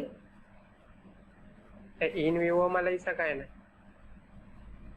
હા, ઇન વિવો જ કહેવાય ને કેમ કે આર્ટિફિશિયલ ઇન્સેમિનેશન ક્યાં કરો તમે? ફિમેલ રિપ્રોડક્ટિવ ટ્રેકની અંદર કરો છો એટલે ફર્ટિલાઇઝેશન ક્યાં થયું? શરીરની અંદર થયું એટલે ઇન વિવો છે. ઇન વિટ્રો પણ આવશે એ નીચે ભણવાનું છે પણ એ ક્યાં બોલું પેશી સંવર્ધન કર્યું હતું ને આપણે પેશી સંવર્ધન વાળું કર્યું હતું તો એમાં શું થશે તો કે પેશી સંવર્ધનની જે પ્રોસેસ તમે ભણશો એ કેવી હશે? ઇન વિટ્રો હશે. ખબર પડી? ઓકે. હવે છે મધમાખી ઉછેર. તો કે મધમાખી ઉછેરની અંદર શું હોય સર? એ ભણો. ચાલો, મધમાખી ઉછેર. મધમાખી જોઈ છે? હા સર. ચાલો એની વિશે ચર્ચા કરીએ. તો કે મધમાખી એટલે મધ ઉત્પાદન માટે મધમાખીના મળપૂરાની માવજત કરવાની હોય. કુદરતી રીતે તો તમે આંબાનું ઝાડ હોય અથવા તો કોઈ ફ્રૂટ વાળું ઝાડ હોય એમાં તમે મધપૂરું તો ઘણી વખત જોયો જ હશે, પરંતુ એમાંથી આપણે મધ મેળવી શકતા નથી. પરંતુ આ મધપૂરાની માવજત કઈ રીતે કરવાની? તો કે મધ તમે મેળવી શકો એવી રીતે તમારે મધપૂરાની માવજત કરવાની છે. પ્રાચીન કાળથી ચાલતો આવતો કુટીર ઉદ્યોગ છે. મધ એ ઉચ્ચ પોષણ મૂલ્ય ધરાવતો આહાર છે. આપણને ખબર છે મધ છે એમાંથી તમને ઘણું બધું તમને પોષણ મળે છે, એટલે કે ઘણા બધા એની અંદર મિનરલ આવેલા હોય. અને આપણે એ પણ જોયું હતું મધ છે એમાં શેમાંથી બનાવે? તો કે પુષ્પના રસમાંથી એમાંથી બનાવે. તો કે એની અંદર પણ જે કંઈ પોષક તત્વો હોય એ આપણને ડાયરેક્ટ મળે છે. તેમજ ઔષધોની દેશ પ્રાણી એટલે કે આયુર્વેદમાં પણ તેનો ઉપયોગ કરવામાં આવે છે. ઘણી બધી દવા છે મધ સાથે લેવામાં આવે છે. મધમાખીનું અન્ય ઉત્પાદન કયું છે? તો કે મીણ પણ છે, જે ઔદ્યોગિક ક્ષેત્રે છે ખૂબ ઉપયોગી છે. જેમ કે સૌંદર્ય, તમને પૂછે કે મીણની ઉપયોગિતા જણાવો, તો કે સૌંદર્ય પ્રસાધનની બનાવટમાં જોવા મળે છે. વિવિધ પ્રકારની પોલિશ એટલે કે તમે માનો કે બૂટ પોલિશ કરો છો એવી બધી એને જે તમને ચળકતી તમને સપાટી જે જોવા મળે છે, ચળકતી તમને ગ્લો આવે છે, એ કોના લીધે હોય? તો કે આ મીણને લીધે આવે છે. મધની વધતી જતી માંગને કારણે મધમાખી ઓછે મોટા પાયે વિકસાવવાની જરૂર પડે છે અને વ્યવસાય છે મોટા પાયે હોય કે નાના પાયે એક આવકનું સાધન બની ગયું છે. મધમાખી ઉછેર થાય ત્યાં શું હોવું જોઈએ? કઈ જગ્યાએ તમે કરી શકો? તો કે જંગલી ઝાડી હોય, ફળના બગીચા હોય, ખેતરમાં વાવેલા પાક હોય એવા સ્થળોએ થઈ શકે છે. મધમાખીની કેટલીક જાતિઓ ઉછેરી શકાય, જેમાંથી સૌથી સામાન્ય જાતિ કઈ? એપિસ ઇન્ડિકા. ભાઈ જાતિ પ્રજાતિ બોલો. એપિસ પ્રજાતિ, ઇન્ડિકા જાતિ. રેડી? પેલા ચેપ્ટરમાં ઘણા બધા વૈજ્ઞાનિક નામ આપ્યા નથી, પણ આપણે ઘણા બધા વૈજ્ઞાનિક ભણી ગયા ને ભાઈ આખા બાયોલોજીમાં, એટલે ખબર પડવી જોઈએ. હા સર. મધપૂડ અને ઘર આંગણામાં, વરંડા કે છત ઉપર ઉછેરી શકાય છે અને મધમાખી ઉછેરમાં શ્રમિક કાર્ય હોતું નથી. આપણે બધું કંઈ કરવાનું, આપણે શું કરવાનું? તો કે ખાલી કલેક્ટ કરવા જવાનું હોય એ કાર્ય હોય, બાકી કાંઈ પણ જાતનું બધું મધમાખી પોતાની રીતે કરે છે. મધમાખી એક સરળ વ્યવસ્થા છે, છતાં તેના માટે કેટલું જ્ઞાન હોવું જોઈએ. હવે માનો કે તમે નીટની પરીક્ષા દેવા જોઈએ તો કે આ ચેપ્ટર આવશે, ક્યુ આવશે, એની અંદર શું ભણવા, એ બધી તમને ખબર હોવી જોઈએ. એ મધમાખી ઉછેર કરવા માટે પણ તમારી પાસે જ્ઞાન હોવું જોઈએ. ક્યાં ક્યાં જ્ઞાન હોવા જોઈએ? તો કે મધમાખીનો સ્વભાવ તમને ખબર હોય, એની આદતો અને પ્રકૃતિનું જ્ઞાન હોવું જોઈએ. ક્યારે ડંખ મારશે, ક્યારે ડંખ નહીં મારે, એ બધી ખબર હોવી જોઈએ. મધપૂડાને રાખવા માટે યોગ્ય સ્થળની પસંદગી કરવી જોઈએ કે જ્યાં ઝાડી ઝાંખરા વધુ હોય, પુષ્પો વધુ હોય, જેથી આપણા પરાગનયનની ક્રિયા પણ સરળતાથી થઈ શકે અને એને પુષ્પોનો રસ સરળતાથી મળી શકે. મધમાખીના ઝુંડને કઈ રીતે પકડવું, મધપૂડામાં ઉછેરવું, ભિન્ન ઋતુમાં મધપૂડાનું વ્યવસ્થાપન કઈ રીતે કરવું, વરસાદના પાણીથી તમે એને બચાવી શકો એ બધું કઈ રીતે કરવું એ પણ તમને ખબર છે. મધ અને માખીના મીણને જાળવવું અને એકત્રિત કરવું એ પણ બધું હોઈ શકે. ખબર પડી? આમાં કોઈને કઈ ડાઉટ હોય તો બોલો. ના સર. ના સર. મધમાખી આપણા ઘણા પાક માટે પરાગવાહકો તરીકે વર્તે છે, જેવા કે સૂર્યમુખી, રાઈ, સફરજન, નાશપતિ.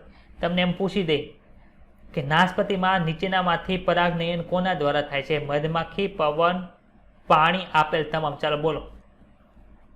મધમાખી. કેમ કે ચેપ્ટર નંબર 3-2 ની અંદર આપણે જ્યારે પરાગનયનની ક્રિયા ભણ્યા હતા ત્યારે એમાં સૂર્યમુખી, રાઈ અને સફરજન તમને જોવા મળતો, પણ નાશપતિ ત્યાં આવ્યું નહોતું. એટલે યાદ રાખજો, નાશપતિ, સફરજન બંનેની અંદર મધમાખી દ્વારા પરાગનયન થાય છે.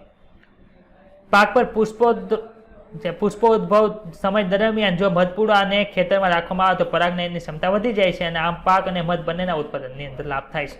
આમાં કોઈને ડાઉટ હોય તો બોલો. ચાલો. ના સર. ના સર. હવે છે મત્સ્ય ઉદ્યોગ. તો મત્સ્ય ઉદ્યોગ એટલે શું? તો કે મત્સ્ય ઉદ્યોગમાં કોનો સમાવેશ થાય? તો કે મત્સ્ય હોય, કવચયુક્ત જલીય અપૃષ્ઠ સજીવ એટલે કે શેલફિશ આવે બધી, અન્ય જલીય પ્રાણીઓને પકડવા, પછી પ્રક્રિયા કરવા અથવા તો વેચાણ કરવા માટે, એ બધું છે એ કેમાં સમાવેશ? તો કે મત્સ્ય ઉદ્યોગની થાય. આપણી વસ્તીનો મોટો ભાગ છે એ મત્સ્ય અને તેની પેદાશો અને અન્ય જલીય પ્રાણીઓ જેવા કે ઝીંગા, કરચલા, લોબસ્ટર, ખાદ્ય છીપ એટલે કે એડિબલ ઓસ્ટર, ઓસ્ટર નામ યાદ રાખજો, ઓસ્ટર પાછું આપણે ભણવાનું આવશે, વગેરે પર ખોરાક માટે આધારિત છે. મીઠા પાણીની મત્સ્યોની અંદર કોનો સમાવેશ થાય એ યાદ રાખજો ખાસ. કટલા, રોહુ અને સામાન્ય તળાવની માછલી, કોમન કાર્પ. તમને એમ પૂછે કોમન કાર્પ નીચેમાંથી કેની માછલી છે? મીઠા પાણીની દરિયાઈ માછલી, બંને. એવી રીતે પૂછી શકે.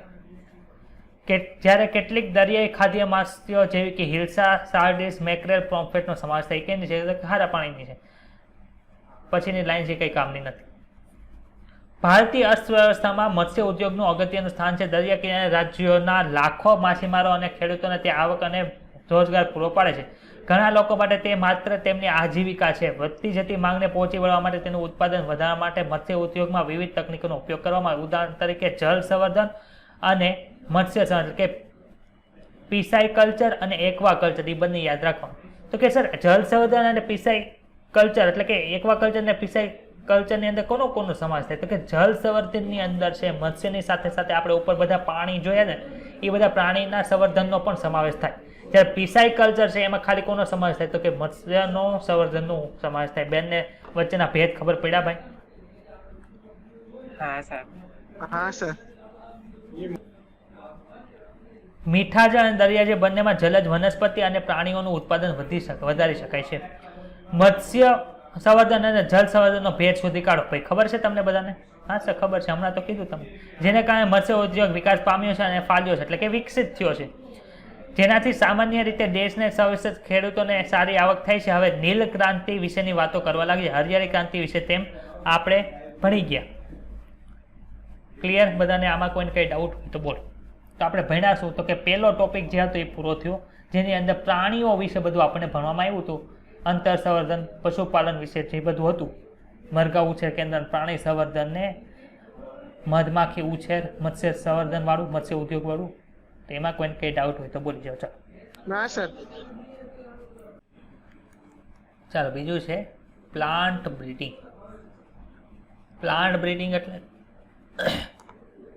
તો કે વનસ્પતિનું સંવર્ધન કરાવવાનું. વનસ્પતિનું સંવર્ધન કરવાની જરૂર શું કામ પડે? ભાઈ પાક ઉત્પાદકતા વધારવી હોય તો. બીજું શું હોય? તો કે આપણે બાયોટેકનોલોજી ભણી ગયા હતા કે કીટકો સામે રક્ષણ મેળવવું હોય, બીજી પેસ્ટ સામે તમારે રક્ષણ મેળવવું હોય તો અત્યારે તો જેનેટિક એન્જિનિયરિંગથી આપણે કરીએ છીએ, પણ પહેલાં કે નથી થતું હતું. તો કે પ્લાન્ટ બ્રીડિંગ એટલે કે વનસ્પતિ સંવર્ધન દ્વારા અલગ અલગ છે એ વનસ્પતિ મેળવવામાં આવતી હતી. તો ઉત્પાદકતા તમારે વધારવી હોય, અલગ અલગ કીટકો સામે અલગ અલગ બેક્ટેરિયા, યીસ્ટ એટલે કે ફૂગ છે, વાયરસ છે, એનાથી તમારે રક્ષણ મેળવે તો અલગ અલગ સંવર્ધન કરી અને તમારે એ વસ્તુ મેળવવાની હોય. તો આપણે એ જ ભણવાનું. જો વનસ્પતિ સંવર્ધન પહેલાં છે શું એ ભણશું, પછી શું ભણશું, એના સ્ટેપ છે એ ભણવાના છે. પછી અહીંયા લખવાનું છે ઉત્પાદકતા વધારવા માટે. ઉત્પાદકતા વધારવા માટે તમે પ્લાન્ટ સંવર્ધન કર્યો હોય તો એના એક્ઝામ્પલ આપો. બીજું છે રોગ પ્રતિરોધકતા વધારવા માટે તમારે વનસ્પતિ સંવર્ધન કરવું હોય તો એના ઉદાહરણ આપો.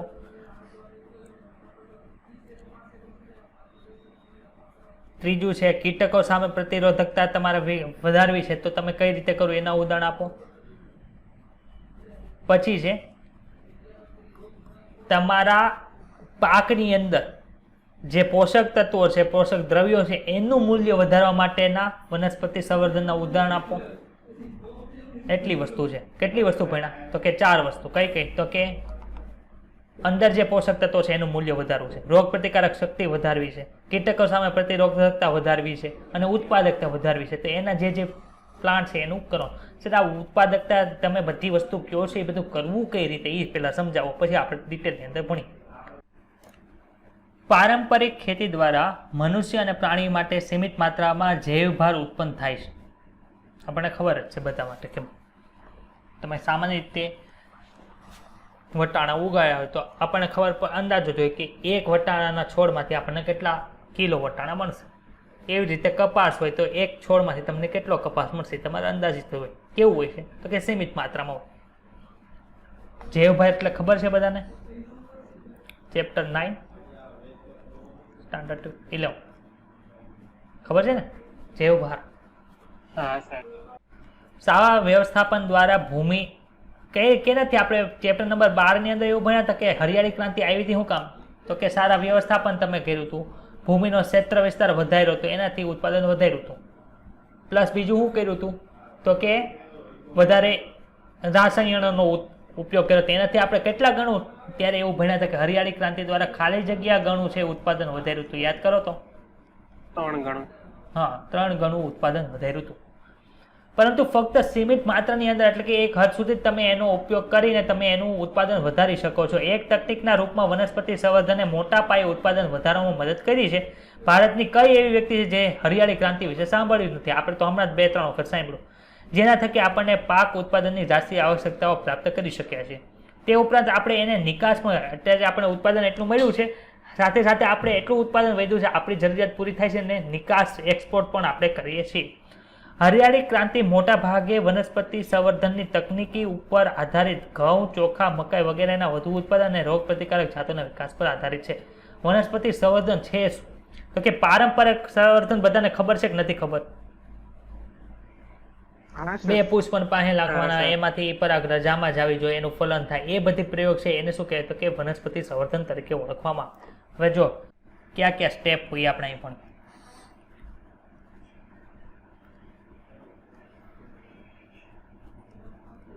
સ્ટેપ જોઈએ. માનો કે તમારી પાસે વટાણા છે, ખાલી એક્ઝામ્પલ લઈએ છો, એક્ઝામ્પલ. હવે તમારે વટાણામાં તમારે એવું કરવું છે, રોગ પ્રતિકારક શક્તિ અત્યારે નથી પણ એમાં નાખવી છે, તો તમે કરશો હું? તો કે એવા વટાણાની જાત ગોતશો કે જેની પાસે રોગ પ્રતિકારક શક્તિ હોય. ખબર પડે છે બધાને? એ ગોતવી હા, પડે સર. પહેલા તો શું કરવું પડે? તો કે પહેલા પસંદગી કરવી પડે. શેની પસંદગી કરશો ભાઈ? સોરી, પહેલા તો ફાઇન્ડ કરવું પડે કે તમારે કે કઈ જગ્યાએ એ તમને મળે છે.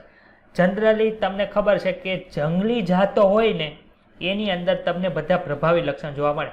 આપણે એક એવું લક્ષણ જોયું હતું ડ્રોસોફિલામાં, ખબર છે? એમાં પ્રભાવી જાત કયું હતું કે જે આપણે જંગલી જાત જોઈ હતી? હા સર. યાદ આવે છે? પ્લસ વાળું આવું લખ્યું હતું, વાય પ્લસ ડબલ્યુ પ્લસ આવું લખ્યું હતું, યાદ આવે છે? હા સર. તો મોટા ભાગે ક્યાંથી મળે છે? તો કે જંગલ વિસ્તારોમાંથી તમને આવું મળે છે. હવે શું કરવાનું? તો કે તમને જે જંગલી જાત મળી છે ને તમારે જે જાતની અંદર એ લાવવું છે એની વચ્ચે શું કરવું પડે? પરફલન કરાવવું પડે. એક પુષ્પ આનું લ્યો, એક પુષ્પ આનું લ્યો, આની પરાગ લ્યો, આનું સ્ત્રી કેસર લ્યો, આનું પરાગ લ્યો, આનું સ્ત્રી કેસર લ્યો, એવું થવું પડે કે ન કરવું પડે? હા સર. પછી શું થાય? તો કે પરફલનની અંતે જે તમને બધી સંતતિ મળે છે એ બધી સંતતિમાં તમારે જોવું પડે કે આમાં એ લક્ષણ આવ્યું કે નહીં, આમાં એ લક્ષણ આવ્યું કે નહીં, આવું એક લક્ષણ આવ્યું કે આવું એક લક્ષણ આવ્યું નહીં, એવું તમારે જોવું પડે કે ન જોવું પડે? જવું પડે. હા સર. તો આ બધું શું કરો છો? તો કે તમે આ બધા પ્રયોગો કરો છો. આ બધી તમને ખબર છે કે નથી ખબર? હા સર. જો એ બધા પ્રયોગ અને એ બધા સ્ટેપ ક્યાં લખ્યા છે ખબર છે? જો આ સ્ટેપ લખ્યા. ભિન્નતાનું એકત્રીકરણ કરો. તમને 4-5 એવા છોડ મળ્યા કે જેની અંદર છે તમને શું જોવા મળે છે? તો કે રોગ પ્રતિકારકતાનું પછી એમાંથી તમારે પસંદ કરો કે સૌથી વધારે રોગ પ્રતિકારકતા છે કેમ. એ મૂલ્યાંકન કર્યું અને પિત્રો વચ્ચે પસંદગી કરી. ક્લિયર? બીજું સ્ટેપ. ત્રીજું સ્ટેપ કયું છે? તો કે પસંદ કરેલ પિત્રો વચ્ચે તમે પરસંકરણ કરો છો. પરસંકરણ એટલે પરફલન કરો છો. ક્લિયર? હા સર. પછી શું થયું કે જે તમને પુનઃસંયોજન કોને કહેતા હતા ભાઈ? ચેપ્ટર નંબર 5 યાદ આવે છે? વ્યતિકરણ, પુનઃસંયોજન અને સહલગ્નતા. પુનઃસંયોજન અને સહલગ્નતા. રંગસૂત્ર પર હોય. બે જુદા જુદા મતલબ રંગસૂત્રો પર. હા, એ આવેલા હોય તો શું થતું હતું? જુદા જુદા રંગસૂત્રો પર આવેલા હોય તો મુક્ત વિશ્લેષણ થતું હતું. એક જ રંગસૂત્ર પર પાસે પાસે આવેલા હોય તો શું થતું હતું? તો કે સહલગ્નતા જળવાતી. ને એક જ રંગસૂત્ર ઉપર બે લક્ષણો છે એ દૂર આવેલા હોય એક જ રંગસૂત્ર ઉપર, તો એમાં વ્યતિકરણ એટલે કે પુનઃસંયોજન જોવા મળતું હતું. તો ઉચ્ચ પુનઃસંયોજિત એટલે કે જે જાતિની અંદર તમને આપણે ઈચ્છિત લક્ષણ જોતું હશે એ મળી જાય એની પસંદગી કરશું અને એનું પરીક્ષણ કરશું. પછી શું કરશું? કે તમને વટાણાની જાત મળી ગઈ કે જેની અંદર ઉત્પાદન વધુ છે ને હવે એમાં રોગ પ્રતિકારકતા આપણે એડ કરવી તે મળી ગયો. તો એનું હવે શું કરશો? તમે ઘણી બધી વખત એનું પુનરાવર્તન કરશો ને એમાં તમે વનસ્પતિ બનાવશો. એને પછી તમે વ્યાપારીકરણ કરશો. ખબર પડે છે આ સ્ટેપ બધા? હા સર. ક્યાં ક્યાં સ્ટેપ કર્યા? ભિન્નતાનું એકત્રીકરણ કર્યું, રોગ પ્રતિકારક શક્તિ આપણે ગોતી, એ બધા પિત્રો વચ્ચે પસંદ કર્યું કે કોને અંદર સારી વધારે શું કહેવાય રોગ પ્રતિકારક શક્તિ છે. પછી જેની વચ્ચે શક્તિ મળે એનું તમે સંકરણ કરાવ્યું અને પછી શું કરો છો? તો કે સંકરણના અંતે જે તમને સંતતિઓ મળે છે એ બધાનું તમે મૂલ્યાંકન કરશો. એમાં જે સારું એની પસંદગી કરશો, એને તમે વેચશો. બધું ક્લિયર થઈ ગયું? આમાં કોઈને કઈ ડાઉટ હોય તો બોલો. ના સર. તો આ જે બધા સ્ટેપ ભણ્યા એને શું કહેવાય? તો કે એ જે સ્ટેપ ભણ્યા એને શું કહેવાય? વનસ્પતિ સંવર્ધન કહેવાય. કઈ રીતે વનસ્પતિ સંવર્ધન કરવું? તો અહીંથી તમે અહીંયા સુધી વાંચો. કાંઈ પણ ડાઉટ હોય તો મને કહો. ચાલો.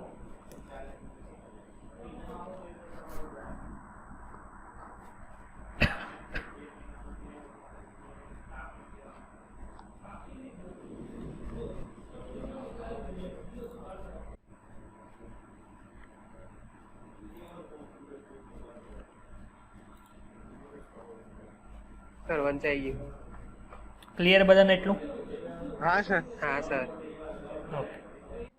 ચાલો. વનસ્પતિ સંવર્ધનના કાર્યક્રમો સુવ્યવસ્થિત રીતે સમગ્ર વિશ્વમાં સરકારી સંસ્થાઓ તેમજ વ્યાપારી કંપનીઓ દ્વારા ચલાવવામાં આવે છે. જનક રીતે ભિન્નતા ધરાવતી પાક સંવર્ધન જાતિ માટે નીચેના તબક્કાઓ, એટલે કે તમને એમ કહે કે તમારે વનસ્પતિ સંવર્ધન કરાવવું છે, ક્યાં મુખ્ય તબક્કા છે, તમે કઈ રીતે કરશો? આપણે પૂછે તમને કે રીકોમ્બિનન્ટ ડીએનએ તમારે બનાવવું હોય તો કયા તબક્કાની અંદર બનાવશો? તમને બધા તબક્કા મોઢે છે કે નથી? હવે હા સર. એમ તમને પાક સંવર્ધન કરવાનું કીધું હોય, વનસ્પતિ સંવર્ધન કરવાનું તમે કયા રીતે કરી શકો? તમને ખબર પડી, આના આધારે તમે કરી શકો. પેલું છે ભિન્નતાનો એક, એટલે કે જનનિક ભિન્નતા અને સંવર્ધન કાર્યક્રમનો આધાર છે. ઘણા પાકોને તમારે જનનિક ભિન્નતા તેમની જંગલી સંબંધિત પ્રજાતિઓમાંથી પ્રાપ્ત થઈ શકે. શું કામે? કે ત્યાં તમને શું હોય? વધારે પડતાના પુનઃસંયોજિત ન થયેલી હોય, એમાં ફેરફાર થયેલા ન હોય, મુખ્ય જનીનો હોય, તમને ક્યાં મળે? જંગલી પ્રજાતિઓમાંથી મળે. બધી જ વિભિન્ન જંગલી જાતો પ્રજાતિઓ અને સંબંધિત સંવર્ધિત જાતોનો સંગ્રહ કરવાનો, પરિરક્ષણ કરવાનું વસ્તીમાં પ્રાકૃતિક જનીનની પ્રાપ્યતાના અસરકારક વ્યાપ માટે પૂર્વ અપેક્ષિત છે. તમારે પ્રયોગ કરવો હોય તમારે ગોતીને રાખવો, એ અપેક્ષા તમે પહેલેથી જ વિચારેલું હોવું જોઈએ. કોઈ પાકમાં જોવા મળતા બધા જ જનીનોના વૈકલ્પિક કારકો એટલે કે એલેલ્સ છે, એના સંગ્રહને શું કહેતો કે જનનરસ સંગ્રહ એટલે કે જર્મ પ્લાઝમ કનેક્શન તરીકે ઓળખવામાં આવે. એને શું કહેવાય? સીડ બેંક તરીકે પણ તમે ઓળખી શકો. સીડ બેંક આપણે કેમ પૈસા ક્યાં મૂકીએ? બેંકમાં મૂકીએ. તેમ અલગ અલગ જાતિ છે એ બધાના બીજ છે, એટલે કે એનું જર્મ પ્લાઝમ છે એ જગ્યાએ કલેક્શન કરેલું. એટલે તમે પ્રયોગ કરો ને તો તમે ત્યાંથી લઈ શકો. ખબર પડી? હા સર. હા સર. બીજું શું છે કે જનનરસનું મૂલ્યાંકન કરવામાં આવે, એટલે કે એના એલીલ છે એનું મૂલ્યાંકન કરવા, જેથી ઇચ્છિત લક્ષણોનો સમય ધરાવતી વનસ્પતિને ઓળખી શકાય. આ રીતે પસંદગી કરેલ વનસ્પતિનું ગુહગણન કરીને તેમનો ઉપયોગ સંકલન માટે કરવામાં આવે છે. આ પ્રકારે જ્યાં ઈચ્છનીય અને શક્ય હોય ત્યાં શુદ્ધ સંતતિ ઉત્પન્ન કરી શકાય છે. ક્લિયર બધાને? ઘણી વખત ઇચ્છિત લક્ષણો સમાન હોય બે ભિન્ન પિતૃઓના ઉપયોગ દ્વારા મેળવવામાં આવે છે. જેમ કે એક પિતૃ ઉચ્ચ પ્રોટીન ગુણવત્તા ધરાવે છે અને બીજું પિતૃ છે એ રોગ પ્રતિકારકતા ધરાવે છે. આ માટે તેઓ ઇચ્છિત લક્ષણોનો ઉપયોગ સાથે બે પિતૃઓના પરસંકરણ એટલે કે ક્રોસ આવે એટલે કે પરફલન દ્વારા આવું શક્ય બને, જેમાંથી સંકરજાત પેદા થાય, જેમાં એક જ વનસ્પતિમાં ઇચ્છિત લક્ષણો એટલે કે પ્રોટીન એની અંદર આવે, ઉચ્ચ પ્રોટીન ઉત્પાદન, અને બીજું શું? એ રોગ પ્રતિકારકતા ધરાવતું પણ એ જવાબ છે. નર વનસ્પતિ તરીકે પસંદ કરેલ વનસ્પતિની પરાગરજને એકત્રિત કરી માદા છોડ તરીકે પસંદ કરેલ વનસ્પતિને પરાગણ પર સ્થાપિત કરવામાં આવે છે, પરંતુ આ પ્રક્રિયા સમય માંગી લે અને કંટાળાજનક છે. તો આપણને ખબર જ છે. પ્રકરણ 2માં સંકલન કેવી રીતે કરાય તે દર્શાવ્યું છે. એવું પણ જરૂરી નથી કે સંકલનમાં ઇચ્છિત લક્ષણોનું જોડાણ થાય. આવા હજારો સંકલન પૈકી કોઈ એકમાં જ તે આવો તમને ઈચ્છનીય સમન્વય જોવા મળે. માનો કે તમારે આવું જોવું, તમે 1000 વનસ્પતિ વાવો ને ત્યારે એક વનસ્પતિને તમને આવું જોવા મળે, કેમ કે આપણને ખબર છે વ્યતિકરણ કઈ જગ્યાએ ક્યાં થાય ને એના આધારે કેવું તમને ફળ મળશે કાંઈ નક્કી હોતું નથી. ખબર પડી બધાને? હવે તમે 1000 વનસ્પતિ મળી એમાં શું કરો છો? તો કે આ તબક્કામાં સંકલન દ્વારા સર્જાયેલ સંતાનોથી ઇચ્છિત લક્ષણો સમન્વય ધરાવતી વનસ્પતિની પસંદગી કરો. 1000માંથી તમને 1 મળે, 2 મળે, 9 મળે, એવું પણ હોઈ શકે. સંકલનના ઉદ્દેશની પ્રાપ્તિ માટે પસંદગીની પ્રક્રિયા ખૂબ જ મહત્વની છે અને તેમાં સંતતિનું વૈજ્ઞાનિક ઢબે મૂલ્યાંકન થવું જરૂરી છે. આ તબક્કાના પરિણામ સ્વરૂપે એવી સંતતિઓ પ્રાપ્ત થાય છે જે બંને પિતૃઓમાં શ્રેષ્ઠ હોય છે. મોટા ભાગે એક કરતાં વધુ શ્રેષ્ઠ વનસ્પતિ પ્રાપ્ત થાય છે. કેટલીક પેઢીઓ સુધી તેમાં સ્વપરાગનયન કરવામાં આવે કે જ્યાં સુધી સમરૂપકતા એટલે કે સમયુગ્મતા તમને ન મળે, જેથી સંતતિઓમાં આ લક્ષણોનું વિયોજન વિશ્લેષણ ન થાય. ખબર પડી? હું કામે? તો કે તમે સમયુગ્મી સ્વફલન શું કામ કરો? તો કે તમને જે પ્રભાવી લક્ષણ માનો કે ઊંચાઈનું લીધું તો આવા જ તમને મળે. આવા મળે તો શું થાય? તો કે આ ઊંચાઈનું લક્ષણ છે, વિષમયુગ્મી પરિસ્થિતિ આવશે તો પણ એ વયું જશે નહીં. ખબર પડી બધાને? એટલા માટે શું કરવામાં આવે કે એનું સમયુગ્મતા મેળવવાનો પ્રયાસ કરવામાં આવે છે. નવી જાતિઓનું પરીક્ષણ મુક્તિ વ્યાપારીકરણ છે તો કે નવી પસંદ કરેલ જાતિ તમને જે જોતી હતી એ મળી ગઈ, એનું ઉત્પાદન વધારવામાં આવે છે. અન્ય ગુણવત્તાસભર પાકની પેદાશો, રોગ પ્રતિકારકતા વગેરે માટે મૂલ્યાંકન કરવામાં આવે છે. તેમના મૂલ્યાંકન માટે સંશોધન ક્ષેત્રો એટલે કે અલગ અલગ ખેતરોમાં ઉગાડવામાં આવે છે. તે દરમિયાન આદર્શ ખાતર, સિંચાઈ અને અન્ય પાક જાળવણી પણ કરવામાં આવે. તેથી ખબર પડે કે આનું ઉત્પાદકતા હકીકતમાં યોગ્ય તમે માવજત રાખો તો કેટલી તમને મળે. માનો કે તમે તમારા પ્રયોગશાળામાં ઉગાડી દીધી, હવે શું કરો, ઉત્તર ગુજરાતમાં ઉગાડો, દક્ષિણ ગુજરાતમાં ઉગાડો, ઉત્તર ભારતમાં ઉગાડો, પૂર્વ ભારતમાં ઉગાડો, દક્ષિણ ભારતમાં ઉગાડો, એ રીતે છે અલગ અલગ જગ્યાએ તમને ઉગાડવામાં આવે છે. અને તેના મૂલ્યાંકન બાદ પરીક્ષણ દેશના વિવિધ સ્થાને ખેડૂતોના ખેતરોમાં ઓછામાં ઓછી કેટલી ઋતુ માટે કરવામાં આવે છે? ભાઈ વાંચો તો અહીંયા 3 ઋતુઓ માટે કરવામાં આવે છે. જ્યાં પાક ઉછેરીને શકાય તેવી બધી જ કૃષિ આબોહવા સ્થાનોમાં ઉછેરવામાં આવે છે. આ રીતે મળતા પાકની તુલના ત્યાંની શેક સ્થાનિક પાક સાથે કરવામાં. માનો કે તમે વટાણ ગુણવત્તા મેળવી, એમાં ઉચ્ચ વટાણામાં પ્રોટીન જોવા મળે છે. હવે એનું જ તે તમે સરખામણી ત્યાં થતી વટાણા સાથે કરો, અને જો તમારું ઉત્પાદન ઓછું હોય, તમે એટલી બધી મહેનત કરી, એ બધી કેવા હોય છે? પાણીમાં હોય છે. એટલે તમારે શું કરવું પડે? વ્યવસ્થિત રીતે પ્રયોગ કરવા પડે. પછી શું થાય? યોગ્ય ચકાસણી અને સંવર્ધકમાં સંદર્ભ લેવામાં આવે છે, અને પછી એનું પબ્લિકેશન શું કહેવાય, એને ઉછેરવા માટે તમારું ઉત્પાદકતા વધારવામાં આવે છે.